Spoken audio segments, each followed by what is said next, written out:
Perfection isn't the goal. Consistency is.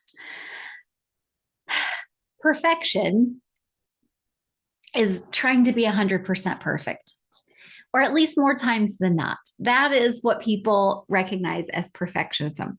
What they don't see, because many times perfectionists get the job done, they feel like I'm doing so good. At what detriment? That's what I want to ask. I was trying to come up with the right word because that's not the word I was going to go with, but that's a good one too. Detriment, to the detriment of themselves. I definitely was a perfectionist. I was a people pleaser, and it was always to my detriment. I was the one miserable. I was the one trying to get it all in. I was the one trying to make it all happen.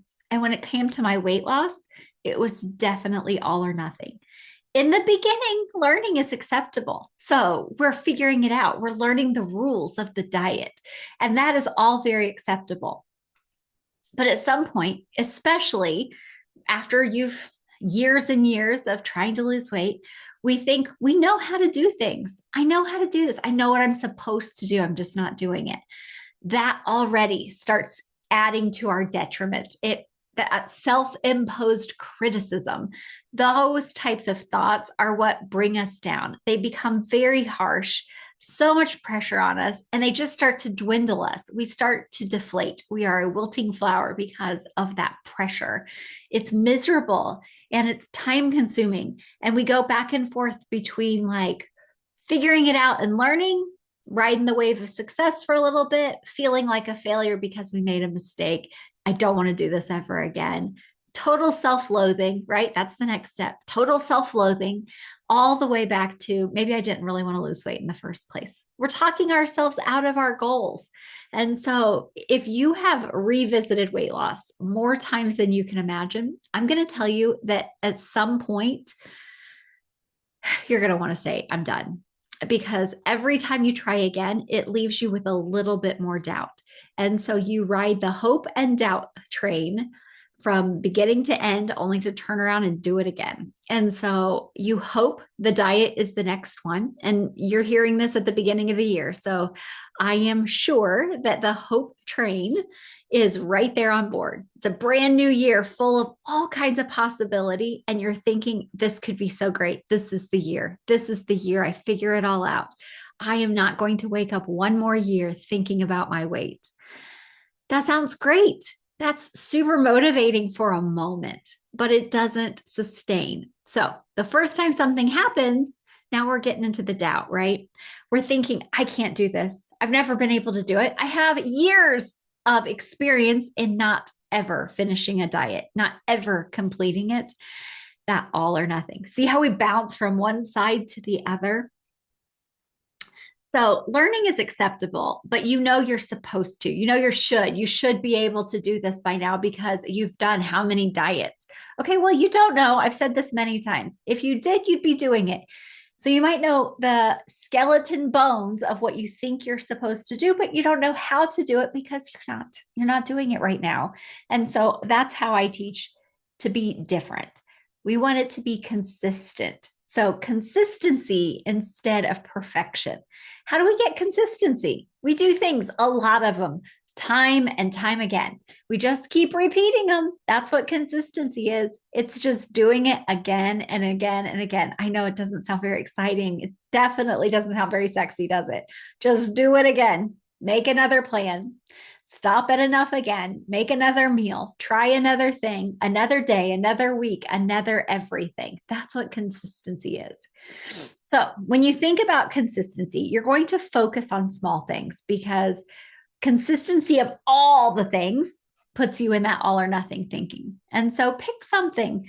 I help people lose weight and I like to start them with water and sleep. I think they're two of the most important things when we're talking about weight loss. Both of them, if we are deprived of, will create more urges and cravings, making it even harder to resist when we have a urge or a craving. It'll keep bringing them up because if we're tired, our body thinks it needs energy. So if you're not giving it to it with sleep, it's gonna demand it with food. If you're not getting enough water in, your body's dehydrated. If you're not giving it enough water, it's going to demand it with food because it knows there's some water in the food. So many things. Bodies are totally interrelated. Pick something, pick some small thing, and let that be the first small thing you try to be consistent with. I remember when losing weight in the beginning and I had to do the waters. I was like, oh, I can't get in 64 ounces of water.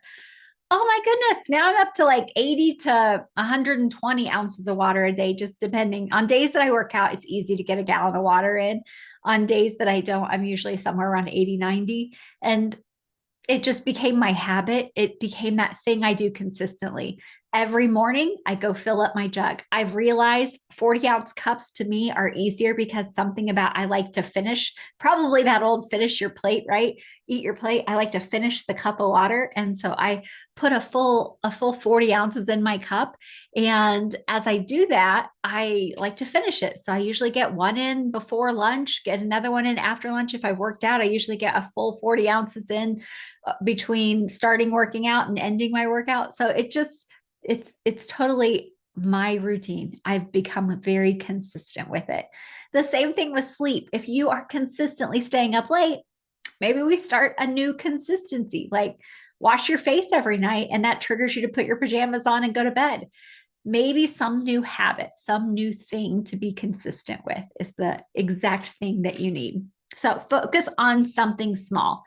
Maybe it's not planning food right away because that one seems to be hard for people, but maybe you just get consistent at writing down what you actually had.